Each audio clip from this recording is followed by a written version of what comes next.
on a side note to that, if you've got runners that are going first move off a lefty, tell them not to get in a rundown. And I've seen this happens in professional baseball, much less high school, because they don't come out and get it.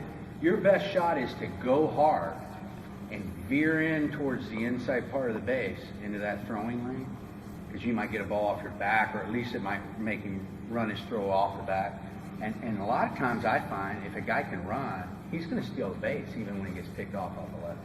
Unless they do this properly, and a guy comes to the ball, and because you got to come get it, you got to have a quick exchange, you got to make a good throw. There's all these things that got to happen.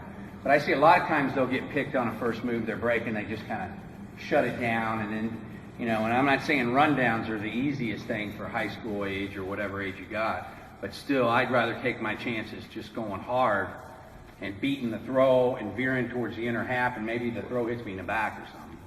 Something to add there. All right. Yes. Quick question. Did you ever teach too? And one of the things that we talked about, I was a left-handed pitcher, when on that 45 move, you talked about wiping your footprint away, but we also talk a little bit about walking through it. So once you come to here, having that left-hander right here, just walk through it to not give the umpire that opportunity to look at you in this position, so to speak. We talked about that. Were you also about the back foot, just angling yourself so it's not as hard? Well, that's on an inside move to second. I would recommend that. Want me to show that? We'll get to that. Just okay. All right.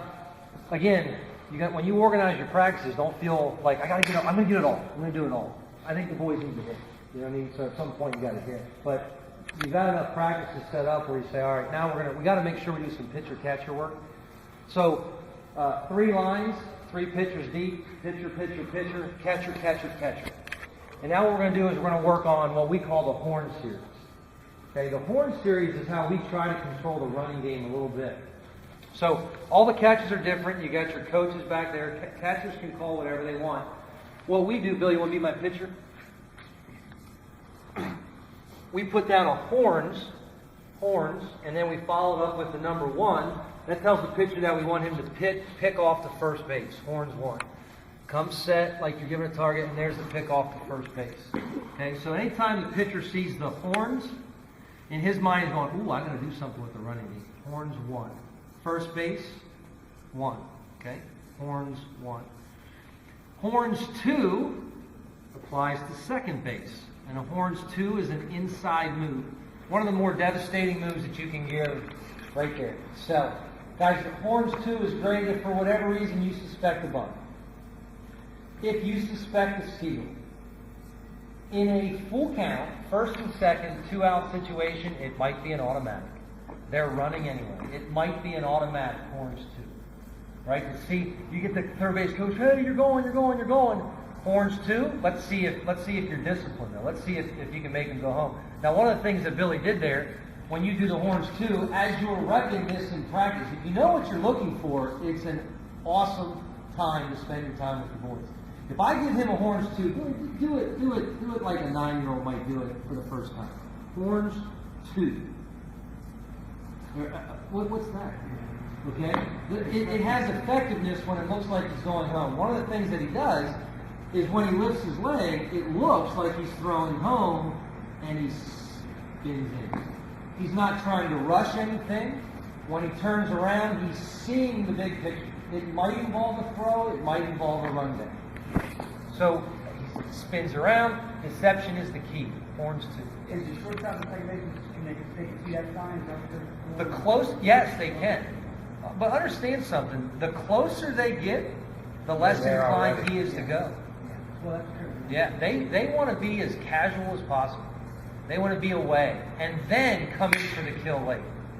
Don't bring attention to yourself. Can I add something to this? Yeah. That's a good point. A lot of times you'll do this, not because you're going to pick somebody off. That's something about gets caught up in these pick moves. It's to put a seed in the runner's head. It's to say, okay, wait a minute, he's got that inside move. I got to make sure he's going to the play, right? And normally when I had pitchers do this on their own when I was playing the middle, and there were times I had no idea, but the guy broke, and I'm probably over near second anyway. If it's first and second or runner on second, I might be holding him on. He broke. He picked his leg up. I'm right there. You just move right in. You almost don't even need to know that it's on.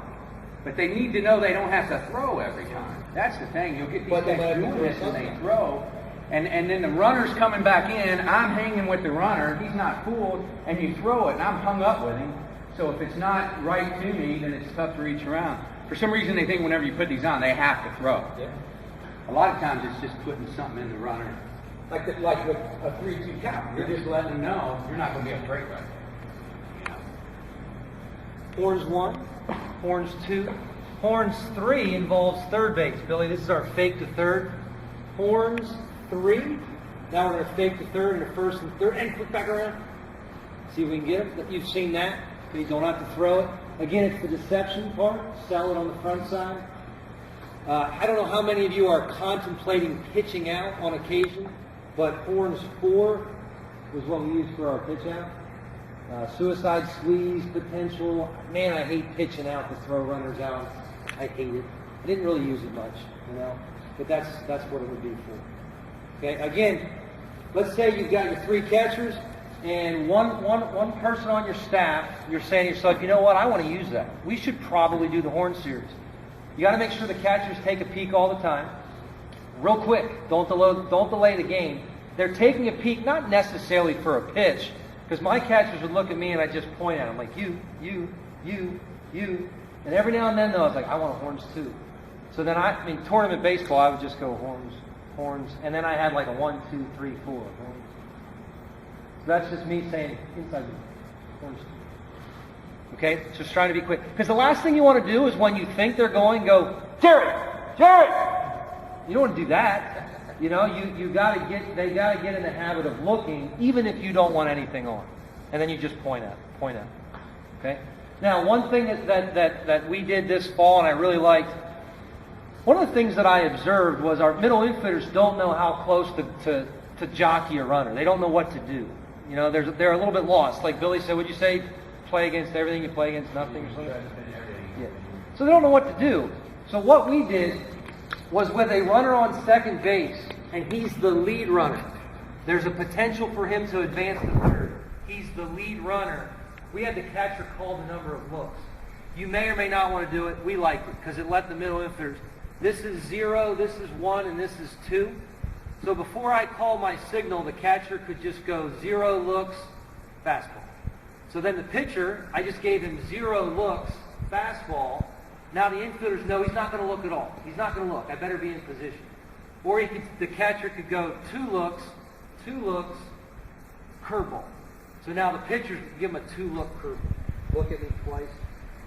Or look at him twice. 1 look. Now they're getting some work done. Got to be back in position. All right? If you know how many times he's looking at you, you should be able to get back on time. It's when you're caught off guard that it becomes difficult. May or may not want to do it. But you split up. You got 3 pitchers, 3 catchers.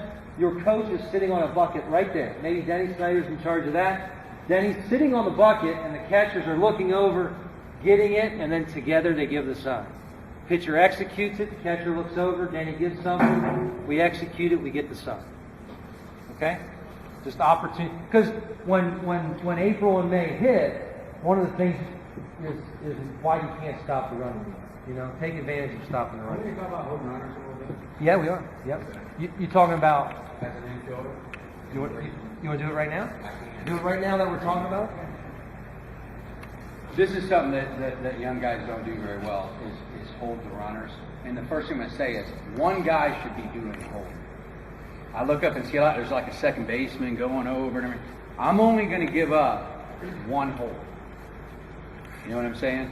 So either second baseman needs to hold him or the shortstop and the other guy's playing his position.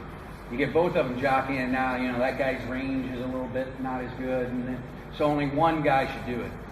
I like to start off on the runner, right on him. So if you're the runner, okay, I'm going to let you know, well, here, say here's second base, right over. Let's do it this way. Second base is right here. Okay, you're leading off, third base is down there. Say I'm holding it second. I'm going to start off right on you, okay? And you're going to see me. You're going to like go, there, God is right there.